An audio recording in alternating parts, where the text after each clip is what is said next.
Welcome to the Madison Miller Podcast Special Edition Series where I preview and predict how each team's Major League Baseball season will play out. This next one's a good one. It's an interesting one. It is the New York Metropolitans. We'll go over the top prospect lists. We will do superlatives. We'll do futures. And I'll do my bold prediction for the team at the end of the show. All right, so the prospects for the Mets. All right. Their top prospect is Chet Williams. He's a shortstop and outfielder. His ETA is 2025. He is 45th overall on MLB.com. 2, Drew Gilbert, outfield. His ETA is this year, although slated to start in AA. He is 53rd overall on MLB.com. 3, Luis Angel Acuna, middle infield. His ETA is this year, and he is 66th overall on MLB.com. 4, Ryan Clifford, outfield and first base. Projected to be up in 2026. He's 97th on MLB.com. 5, Christian Scott, righty, 2024. 6, Ronnie Mauricio, middle infielder and outfielder. Not supposed to be playing until 2025 because of injury. That's unfortunate. 7, Colin Houck, shortstop, 2027. 8, Marco Vargas, infielder, 2026. 9, Kevin Parada, catcher, 2025. 10, Blake Tidwell, righty, 2024. 11, Mike Vasile, righty, 2024. 12, Jeremy Rodriguez, shortstop, 2027. 13, Brandon Sparrott, righty, 2026. 14, Dominic Hamill, righty, 2024. 15, Jacob Reimer, corner infield, 2026. 16, Alex Ramirez, outfield, 2025. 17, Giovanni Rodriguez, catcher, 2029. 18, Tyler Stewart, righty, 2024. 19th, Nolan McLean, righty and DH, so two-way guy, 2026. 20, Ronald Hernandez, catcher, 2026. 21, Jesus Baez, middle infield, 2027. 22, Calvin Ziegler, righty, 2026. 23, Wilfredo Lara, outfield third base, 2026. 24, Nate Lavender, lefty, 2024. 25, Boston Barrow, shortstop, 2027. 26, Nick Morabito, outfield, 2026. 27, Raymond Gomez, righty, 2025. 28, Joander Suarez, righty, 2024. 29, Saul Garcia, righty, 2026. And 30, Rylan Thomas, outfield, 2025. All right, so I think for best rookie, I'm going to say Luis Angel Acuna. He's the brother of Ronald Acuna Jr. There's a reason the Rangers were willing to include him in the Max Scherzer deal.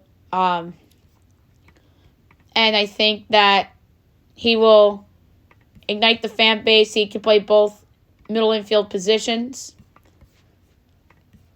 So I think that that would be really fun. He can play second and move McNeil to the outfield. Next, most improved player on the Mets. I'll go with Brett Beatty. Prospect that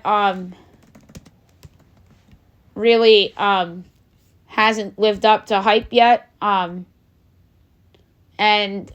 he's going to get more playing time. So that's my pick. Next, most disappointing Met. There's a lot of candidates for this. I'm going to go with Harrison Bader. The guy never stays healthy. He was like a lightning rod for a little bit on the Yankees, and at the time it looked like a good decision to trade Jordan Montgomery for him, but that now obviously was a terrible decision considering the Yankees missed the playoffs last year and Jordan Montgomery helped the Rangers win the World Series. And he doesn't really play a lot. So, yeah, that's an obvious pick for most disappointing. Make or break Met. I am going to go. I don't know if this particular pitcher is pitching this season. He is, it looks like. He had hip surgery and missed part of the season. And that's David Peterson. He's been around for a while. He was a top prospect, and he really hasn't lived up to that status. Bounce back, comeback year on the Mets. Edwin Diaz, this is obvious. He signed that big contract, and then what does he do? He celebrates in the WBC and gets hurt. So, I think he's going to come back and have a good season for the Mets. Ewing theory. Justin Verlander and Max Scherzer. I mean, come on. That's an obvious one. I know they were just traded, but and it's from the deadline last year, but it's still less than a year ago that both players were on the roster. So they're still qualified for the Ewing theory. So the Mets have two guys, Justin Verlander and Max Scherzer. More so Scherzer than Verlander, because Verlander was on the Mets for a half a season. Doesn't even feel like Verlander was a Met, so it's more Max Scherzer than JV.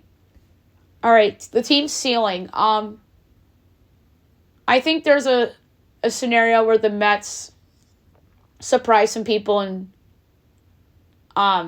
challenge the Phillies for second. I don't think they will finish in second, but I think there's a chance they're close to the Phillies if the Phillies aren't very good and Harper's not healthy and Nolan, Wheeler aren't healthy.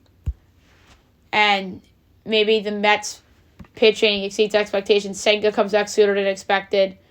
Diaz looks like the guy from 2 years ago. Beatty makes a leap, and all of a sudden, the Mets are battling for like the mid to high 80s in wins. I think their floor is last. If it all goes wrong, everybody's hurt. Beatty stinks again. Lindor doesn't live up to that contract, and all the stuff that would go wrong. There's a world where the Nationals finish ahead of them barely. But I think it's more likely they challenge the Phillies for second than they actually finish beneath the Nationals in last. Although I do think both scenarios are in play, that just says to how bad the Nationals are, in my opinion. All right, now we're going to do futures for the New York Metropolitans. Their World Series number is probably stupid, like the Red Sox is. Maybe they're a better team than the Red Sox. They're 45-1. Come on.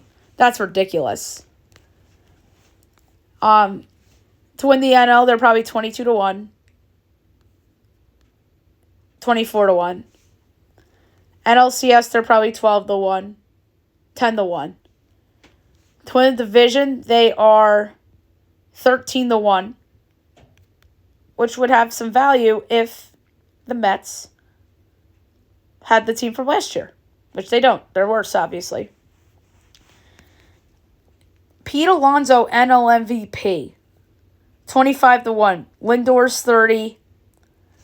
I don't think Senga's on the Cy Young list only because he's hurt. Oh, he's 60-1. Okay, not terrible value. I want to see Acuna for National League Rookie of the Year. 130-1. That's a fun one.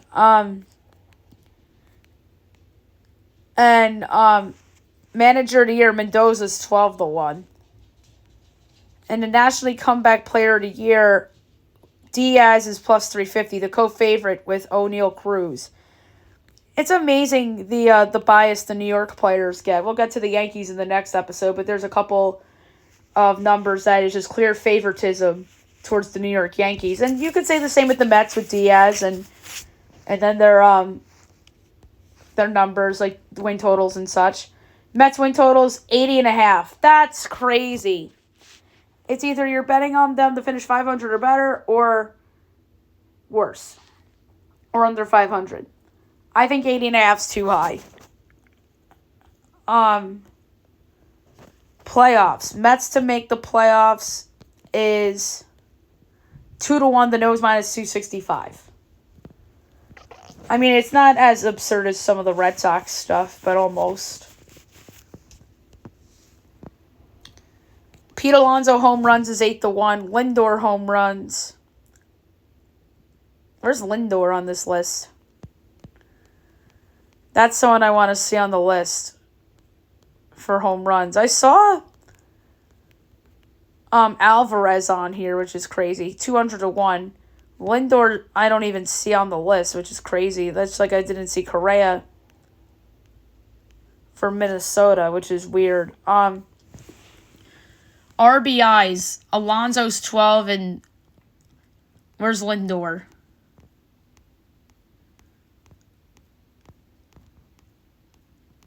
Um, 200-1. That's a good one. Whew.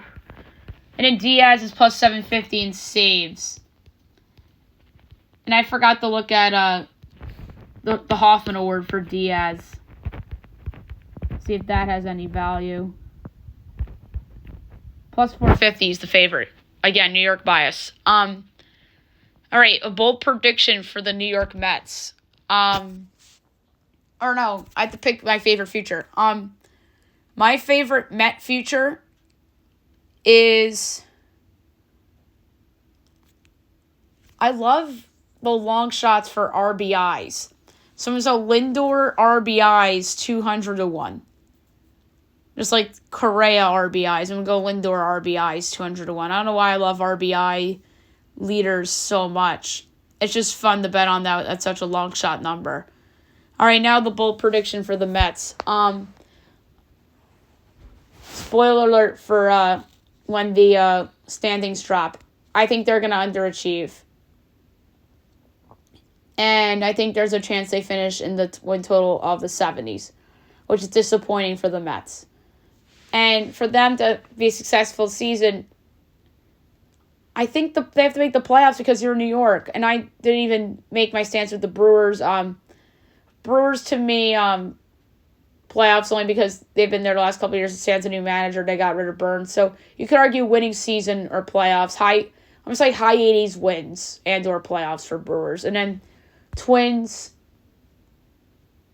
to me, make the Final Four.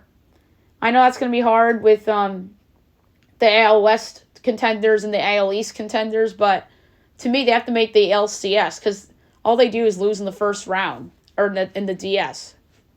So, come on, Twins. So, yeah. Like I said, I don't think the Mets are going to be very good. And I think that Edwin Diaz is going to be awesome to the point where they can trade him. And the Mets are going to realize that they have to rebuild a little bit. So, or they try again next winter and get like Juan Soto. Maybe they bring back Alonso and maybe they get Jordan Montgomery or Blake Snell and some of these free agents. But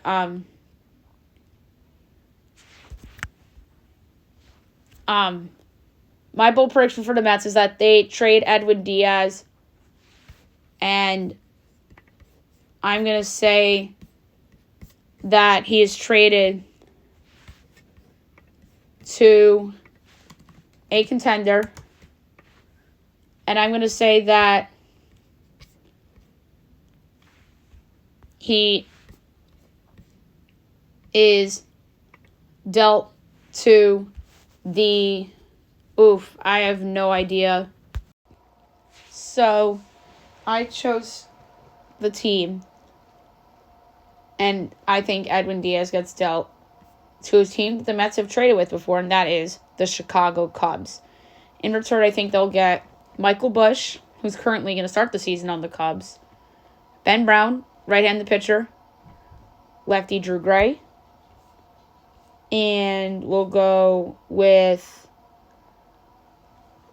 shortstop Josh Rivera going to New York for Edwin Diaz, who I think is going to be awesome, but the Mets are going to be so bad. Or not so bad, but like, let's compare it to like the 2016 Yankees. where they're like kind of on the cut line, and they have a smart GM now in David Stearns, and I think that Stearns kind of starts to blow it up because Stearns didn't sign Diaz, just throwing that out there, and he knows the Cubs farm system well from being in that division with the Brewers. So I'm going to say that Edwin Diaz to the Cubs for those prospects that I just listed. All right, so there you have it for the Cubs. Next up is the New York Yankees.